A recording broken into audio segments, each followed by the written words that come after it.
ಕವಿ H S Venkatesha ಮೂರ್ತಿಯವರು ಒಂದು ಕಡೆ ಹೇಳ್ತಾರೆ, ತಾನು ಬಿಸಿಲಲ್ಲಿ ನಿಂತು ತನ್ನ ಬಳಿ ಬರುವವಗೆ ತಣ್ಣಗಿನ ಆಸರೆ ನೆರಳ ಕೊಟ್ಟು ಹೇಗೆ ಗೆಲುವಾಗುವುದು ಹಸಿರಲೆ ಹೊಂಗೆ ಮರ, ಹಾಗೆ ಬಾಳಿಸು ಗುರುವೆ ಕರುಣೆ ಇಟ್ಟು, ಹಾಗೆ ಬಾಳಿಸು ಗುರು ಕರುಣೆ ಇಟ್ಟು ಅಂತೇಳಿ ತಾಯಿ ಸ್ಥಾನದಲ್ಲಿ ತಾವಲ್ಲಿ ಕೂತಿದ್ದೀರಿ. ಅಪಾರ ರಾಜಕೀಯ ಅನುಭವ ಇದೆ, ಜೀವನ ಅನುಭವ ಕೂಡ ಇದೆ, ಅದನ್ನು ನಾವು ಗೌರವಿಸ್ತೇವೆ. ಹಾಗೆ 8 ಸಲ ಸ್ಪರ್ಧೆ ಮಾಡಿ 4 ಸಲ ಗೆದ್ದಿದ್ದೀರಿ. ಸೋಲು ಗೆಲುವು, ಸುಖ ದುಃಖ ಎರಡವನ್ನ ಅನುಭವಿಸಿ ಸ್ಥಿತಪ್ರಜ್ಞರಾಗಿ ಆ ಸ್ಥಾನವನ್ನು ತಾವಲ್ಲಿ ಅಲಂಕರಿಸಿದೆ. ಹಾಗಾಗಿ ತಮ್ಮ ಬದುಕಿನ ಸಂಭ್ರಮದ ಸಾರ್ಥಕಗಳಿಗೆ ಅಂತ ಭಾವಿಸ್ತೇನೆ. ನಾನು ಪ್ರಥಮ ಬಾರಿಗೆ ಶಾಸಕನಾಗಿ ಇಲ್ಲಿ ಬಂದಿರತಕ್ಕಂಥದ್ದು. ಹಾಗಾಗಿ this is the just beginning of our political journey ಅಂತೇಳಿ ನಾನು ಅಂತ ಅಂದುಕೊಂಡಿದ್ದೇನೆ. ಆ ನಿಟ್ಟಿನಲ್ಲಿ ಸುಮಾರು ಇಷ್ಟವರೆಗೆ UT ಖಾದರ್ ಅವರು ಅಲ್ಲಿ ಕೂಡ ಸುಖ ದುಃಖ ಎರಡನ್ನೂ ನಾವೆಲ್ಲರೂ ಅನುಭವಿಸಿದ್ದೀವಿ.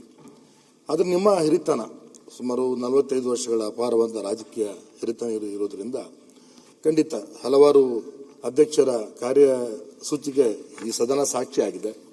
ಮುಂದಿನ ದಿನಗಳಲ್ಲಿ ಕೂಡ ನಿಮ್ಮಿಂದ ಆ ನ್ಯಾಯವನ್ನು ನಾವು ಪ್ರಥಮ ಬಾರಿ ಬಂದಂಥವರು ನಮಗೆ ಹೇಳ್ತಾರೆ, ಮಾರಿ ಕಣ್ಣು ಹೋರಿ ಮೇಗೆ ಅಂತೇಳಿ ಇಡೀ ಕ್ಷೇತ್ರದವರ ಕಣ್ಣು ನಮ್ಮ ಮೇಲೆ ಇರ್ತದೆ. ನಮ್ಮ ನಡೆ, ನಮ್ಮ ನುಡಿ, ನಮ್ಮ ಆಚಾರ, ನಮ್ಮ ವಿಚಾರ. ಹಾಗಾಗಿ ನಾವೆಲ್ಲ we are answerable to the public sir. ಆ ನಿಟ್ಟಿನಲ್ಲಿ ನಮ್ಮ ಏನು ದುಃಖದೋಮಾನ ಏನಿದ್ರು ನಾವು ಇಲ್ಲೇ ಹೇಳ್ಕೊಳ್ಬೇಕು. ನಮಗೆ ನಮ್ಮ ಸಮಸ್ಯೆಗೆ ಪರಿಹಾರವನ್ನು ನಾವು ಇಲ್ಲೇ ಕಂಡುಕೊಳ್ಬೇಕು. ಅದಕ್ಕೆ ನೀವೆಲ್ಲ ನಮಗೆ ಮಾರ್ಗದರ್ಶನ ಮಾಡಬೇಕು ಅಂತೇಳಿ ನಾನು ಕೇಳ್ಕೊಳ್ತೇನೆ. ಯಾಕಂತ ಹೇಳಿದ್ರೆ ಇದು ಅಪಾರ ಸಹನೆಯನ್ನ, ತಾಳ್ಮೆಯನ್ನ ಈ ಒಂದು ಇದು ಆಗ್ತದೆ.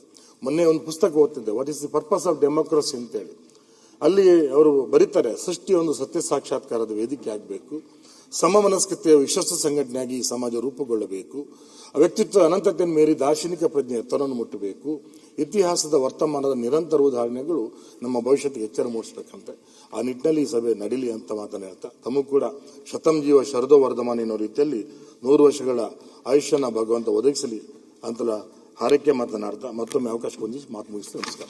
ಕವಿ ಎಚ್ ಎಸ್ ವೆಂಕಟೇಶ ಮೂರ್ತಿಯವರು ಒಂದು ಕಡೆ ಹೇಳ್ತಾರೆ, ತಾನು ಬಿಸಿಲಲ್ಲಿ ನಿಂತು ತನ್ನ ಬಳಿ ಬರುವವಗೆ ತಣ್ಣಗಿನ ಆಸರೆ ನೆರಳ ಕೊಟ್ಟು ಹೇಗೆ ಗೆಲುವಾಗುವುದು ಹಸಿರಲೆ ಹೊಂಗೆ ಮರ, ಹಾಗೆ ಬಾಳಿಸು ಗುರುವೆ ಕರುಣೆ ಇಟ್ಟು, ಹಾಗೆ ಬಾಳಿಸು ಗುರು ಕರುಣೆ ಇಟ್ಟು ಅಂತೇಳಿ ತಾಯಿ ಸ್ಥಾನದಲ್ಲಿ ತಾವಲ್ಲಿ ಕೂತಿದ್ದೀರಿ. ಅಪಾರ ರಾಜಕೀಯ ಅನುಭವ ಇದೆ, ಜೀವನ ಅನುಭವ ಕೂಡ ಇದೆ, ಅದನ್ನು ನಾವು ಗೌರವಿಸ್ತೇವೆ. ಹಾಗೆ 8 ಸಲ ಸ್ಪರ್ಧೆ ಮಾಡಿ 4 ಸಲ ಗೆದ್ದಿದ್ದೀರಿ. ಸೋಲು ಗೆಲುವು, ಸುಖ ದುಃಖ ಎರಡವನ್ನ ಅನುಭವಿಸಿ ಸ್ಥಿತಪ್ರಜ್ಞರಾಗಿ ಆ ಸ್ಥಾನವನ್ನು ತಾವಲ್ಲಿ ಅಲಂಕರಿಸಿದೆ. ಹಾಗಾಗಿ ತಮ್ಮ ಬದುಕಿನ ಸಂಭ್ರಮದ ಸಾರ್ಥಕಗಳಿಗೆ ಅಂತ ಭಾವಿಸ್ತೇನೆ.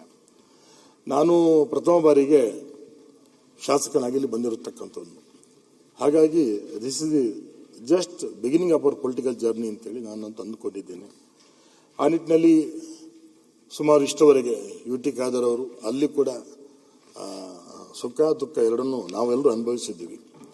ಆದರೆ ನಿಮ್ಮ ಹಿರಿತನ ಸುಮಾರು 45 ವರ್ಷಗಳ ಅಪಾರವಾದ ರಾಜಕೀಯ ಹಿರಿತನ ಇರೋದ್ರಿಂದ ಖಂಡಿತ ಹಲವಾರು ಅಧ್ಯಕ್ಷರ ಕಾರ್ಯಸೂಚಿಗೆ ಈ ಸದನ ಸಾಕ್ಷಿಯಾಗಿದೆ.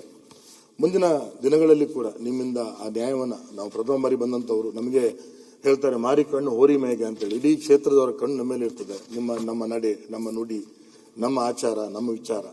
ಹಾಗಾಗಿ ನಾವೆಲ್ಲ we are answerable to the public sir. ಆ ನಿಟ್ಟಿನಲ್ಲಿ ನಮ್ಮ ಏನು ದುಃಖದೋಮಾನ ಏನಿದ್ರು ನಾವು ಇಲ್ಲೇ ಹೇಳ್ಕೊಳ್ಬೇಕು. ನಮಗೆ ನಮ್ಮ ಸಮಸ್ಯೆಗೆ ಪರಿಹಾರವನ್ನು ನಾವು ಇಲ್ಲೇ ಕಂಡುಕೊಳ್ಬೇಕು. ಅದಕ್ಕೆ ನೀವೆಲ್ಲ ನಮಗೆ ಮಾರ್ಗದರ್ಶನ ಮಾಡಬೇಕು ಅಂತೇಳಿ ನಾನು ಕೇಳ್ಕೊಳ್ತೇನೆ. ಯಾಕಂತ ಹೇಳಿದ್ರೆ ಇದು ಅಪಾರ ಸಹನೆಯನ್ನ, ತಾಳ್ಮೆಯನ್ನ ಈ ಒಂದು ಇದು ಆಗ್ತದೆ. ಮೊನ್ನೆ ಒಂದು ಪುಸ್ತಕ ಓದ್ತಿದ್ದೆ, what is the purpose of democracy ಅಂತೇಳಿ.